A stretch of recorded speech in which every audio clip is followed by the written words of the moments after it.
आज आपल्याला तोंडी परीक्षा घ्यायची आहे. तर तुम्ही मला सगळेजण एक एक कविता म्हणून दाखवा. हा, तर पहिलं कोण म्हणून दाखवतंय? मी म्हणतो सर. हा, म्हण. आम्ही डायव्हर डायव्हर महाजीव हे गाडीवर. आम्ही डायव्हर डायव्हर महाजीव हे गाडीवर. सबसे कातिल गौतमी पाटील. है सबसे कातिल गौतमी पाटील. होय, गौतमी पाटील. अरे, हे का कविता आहे का रे? त्या बापान सांगितलं काही कविता आहे म्हणून.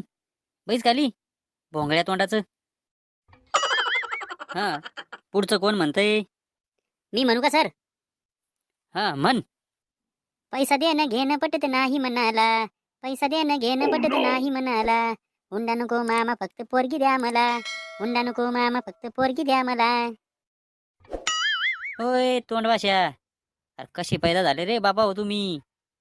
कसे म्हणजे? जसे तुम्ही झाले तसे. का रे दातवाशा, चबऱ्यावानी करतो का? इकडे इकडे ये पटकन. मले चबऱ्यावानी करतो का दातवाशा?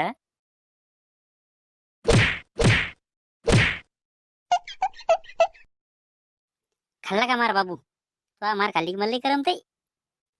तू चुप रे भोंगळ्या तोंडाच्या. हे तर काहीच नाही. मा बाप मला याच्यापेक्षा दररोज मारतो, तरी मला काहीच होत नाही. मोनिका बेटा, चल आता तू म्हण कविता. जॉनी जॉनी यस पप्पा. इटिंग शुगर नो पप्पा. टेलिंग लाईज नो पप्पा. ओपन युअर माउथ हा हा हा. Very good. पाय रे श्याम्या मास्तर, किती बार बाप आहे. आपण 10वीत आहे आणि या पोरीने पहिलीतली कविता म्हणली तरी येतील व्हेरी गुड म्हणते. अरे लय जबर मास्तर आहे ते. अय पिंट्या, चल तू म्हण आता. कार श्याम्या, मला तर काहीच येत नाही. आता काय म्हणू? मला नको सांगू भाऊ. तू पाय आता काय करायचं ते.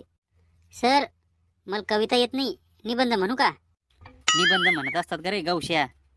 आडवा पैदा होईल का रे तू? तू काय म्हणायच ते म्हण लवकर. हां, तर सगळेजण ऐका. निबंधाचं नाव आहे माझ्या मामाचं गाव. सर, मी एकदा चाललो होतो माझ्या मामाच्या गावाला. जाता जाता माझी गाडी बंद पडली. मी बघितलं अचानक हिला काय झालं.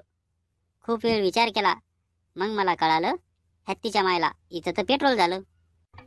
वा वा. का रे पिंट्या, तू मरत काऊन रे लवकर? कुठून मी तुमचा मास्तर झालो आणि कुठून तुम्हाला शिकवायला आलो हेच कळत नाही मले. सगळे येडे पैदा होईल या वर्गात आणि मले पण येडे करू राहिले. बरं, मला थोडं लेखी काम करायचंय. तोपर्यंत तुम्ही काहीतरी वाचत बसा. बिलकुल आवाज करणार नाही कोणी.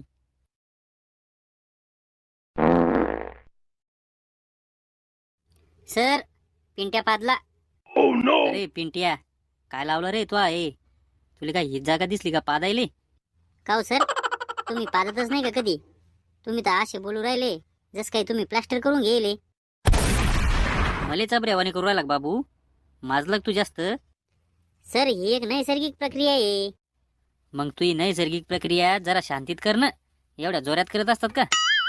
सर, ही एक अशी प्रक्रिया आहे जी वेळेवर जर नाही केली तर याचे लय वाईट परिणाम होऊ शकतात. आपल्या वर्गात सगळेच पाचतात. फक्त काहीचा आवाज येतो आणि काहीचा येत नाही. पण आपलं कामच लय डेंजर आहे. आपल्याला आरामात जमतच नाहीये. सर, खूप वास येतोय. ओय शेंबडे, मला एवढी सांगती. त्या दिवशी पायऱ्या चढता चढता पादली नव्हती का तू? चेपेल तोंडाची.